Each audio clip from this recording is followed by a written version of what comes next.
Got a great holiday story today. It's The Little Red Elf by Barbara Barbieri McGrath. Once upon a time there was a reindeer, a penguin, a hare, and a little red elf. They all lived together in a comfy, cozy workshop. The reindeer liked to snooze in the straw. The penguin liked to relax in the bathtub. The hare liked to hibernate by the hearth. And that left the little red elf to do all the work by herself. She swept the sawdust, boxed the bulbs, organized the tools, stirred the paint, untangled the lights, shoveled the path, and checked the mail and polished the sleigh. One day while she was filling the bird feeder, she came across some pine cones. "Who will help me plant these pine cones?" asked the little red elf. "Not I," said the reindeer. "Not I," said the penguin. "Did someone say something?" mumbled the hare.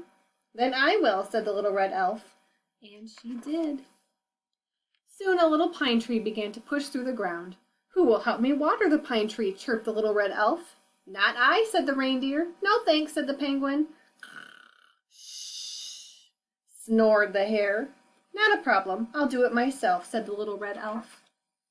Each morning the little red elf watered the pine tree.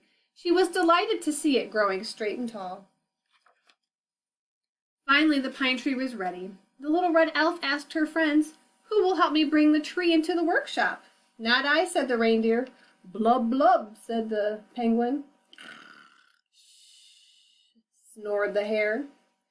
"Well, I love being busy," said the little red elf with the most positive of attitudes.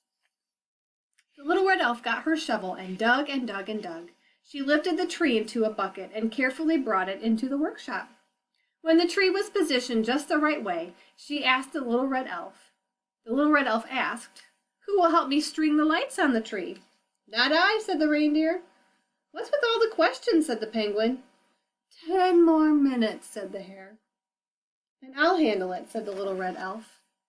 After the lights were up, the little red elf grew tired.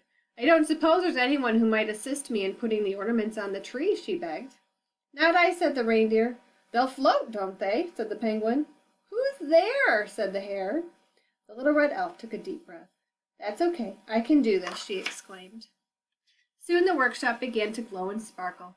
"Ooh," said the reindeer. "Ah," said the penguin. "You missed a spot," said the hare with one open eye. "Now that I have your attention," the little red elf said with a smile, "who will help me put out milk and cookies?" "Not I," said the reindeer. "Why bother saying yes now?" said the penguin. "I'm allergic," said the hare. "No big deal," said the little red elf. The next morning, piles and piles of presents sat under the tree. Everyone was up very early for a change. The little red elf raised an eyebrow through her voice, as sweet as ever. "Who will help me open the presents?" "I will," said the reindeer. "I will," said the penguin. "I want the big one," screamed the hare. With that, the little red elf put her hands out and shouted, "Stop! I planted the tree. I watered the tree. I brought the tree into the workshop. I strung the lights. I decorated the tree. I put out milk and cookies. Now I'm going to open all the presents by myself." The reindeer, the penguin, and the hare stood very still. They were shocked, and they began to cry. "Wah!" The little red elf put her hands down. "Oh, please don't cry," she said. "I'm sorry. Of course you can open the presents."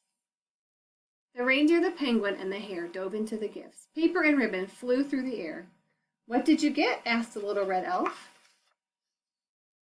"Ah, the perfect gift for you. Thank you, Santa," she said. "One little red hen for you."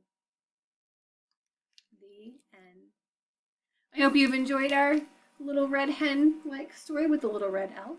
We'll see you next time for another great holiday story, but until then, air hugs. Bye, friends.